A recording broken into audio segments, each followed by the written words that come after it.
বন্ধুরা, আজকে আমি গরুর মগজ রান্না করব। তাই গরুর মগজটাকে আমি ভালো করে পরিষ্কার করে নিয়েছি, রগগুলো ছাড়িয়ে নিয়েছি। অনেক রগ থাকে বন্ধুরা, সেগুলো ছাড়িয়ে নিয়েছি। সাথে সামান্য একটু গরুর জিবলা সামান্য একটু ছোটো ছোটো করে কেটে দিয়েছি, দিয়ে বন্ধুরা পরিষ্কার করে রেখেছি। এখন আমি হলুদ, মরিচ, জিরা, ধনিয়া, আদা, রসুন বাটা এবং পেঁয়াজ বাটা দিয়েছি। পেঁয়াজটা কাটা দিই নাই, পেঁয়াজ বাটা দিয়েছি। দিয়ে চুলা পাতিল বসিয়ে দিছি। পাতিল বসাতে তেল দিছি পরিমাণ মতন। দেওয়ার পর মশলাগুলো দিয়ে বন্ধুরা সুন্দর করে কষিয়ে নিয়েছি। কষিয়ে নিয়ে বন্ধুরা এখন আমি এই যে মগজটারে আমি ধুয়ে পরিষ্কার করে নিয়েছি, সেটাকে আমি দিয়ে দেব।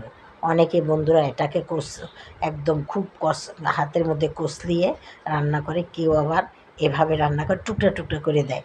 তাহলে আমিও এটাকে একটু যখন সেদ্ধ হবে তখন এটাকে খুরসুন দিয়ে আমি ছোট ছোট করে কেটে নেব। তাহলে তোমরা দেখতে থাকো আজকে আমার গরুর মগজ ভুনার রেসিপি।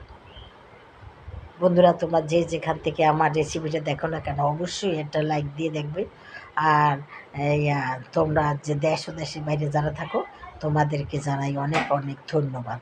কারণ তোমরা এত কাজের মাঝেও আমাদের ভিডিওগুলো দেখো বন্ধুরা। তাই তাই যাই হোক বন্ধুরা, তাহলে তোমরা দেখতে থাকো আজকে আমার গরুর মগজ ভুনার রেসিপি।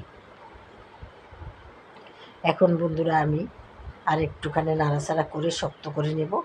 তারপর আমি এই যে দেখো, এই যে খুরসুরটা দিয়ে ছোট ছোট করে কেটে নেব। কারণ এটা নরম থাকে, অসুবিধা নাই। আগেও কেটে নেওয়া যায়, কিন্তু তারপর আমি একটা চুলায় দিয়ে কাটতেই আমার ভালো লাগে। তাই কারণ এটার ভিতরে রগ নাই, রগগুলা সব আমি ফেলে দিয়েছি বন্ধুরা। তাই এই যে এভাবে ছোট ছোট করে কেটে নেব। দেখো বন্ধুরা, দেখতে কত লোভনীয় হয়েছে, খেতেও খুবই দারুণ হবে, খুবই সুস্বাদু হবে আমি আশা করি। হ্যাঁ, সামান্য একটুখানি পানি দিয়ে দিলাম বন্ধুরা। পানি দিয়ে এটাকে আবার নাড়াচাড়া করব। তারপর আমি গরম মশলা এবং জিরার গুঁড়া ফাঁকি করে রেখেছি, সেটাকে আমি অ্যাড করে দেব।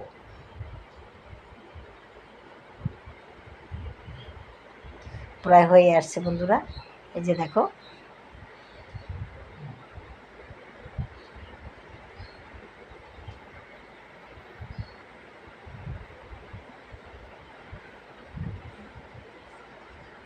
হয়ে গেছে বন্ধুরা, মাখা মাখা হয়ে গেছে।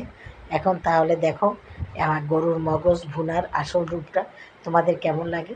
যদি ভালো লেগে থাকে বন্ধুরা, তাহলে তোমরাও এভাবে তৈরি করে খাবে। যদি বেশি ভালো লাগে তাহলে অবশ্যই আমাকে একটা লাইক দেবে, আমার চ্যানেলটাকেও সাবস্ক্রাইব করে দেবে এবং শেয়ার করে দেবে। আর ফেসবুক পেজ থেকে যদি দেখো, অবশ্যই একটা ফলো দেবে বন্ধুরা। তোমরা যে যেখানে থাকো ভালো থাকো। তাহলে আজকের মতো রাখি। আসসালামু আলাইকুম, খোদা হাফিজ।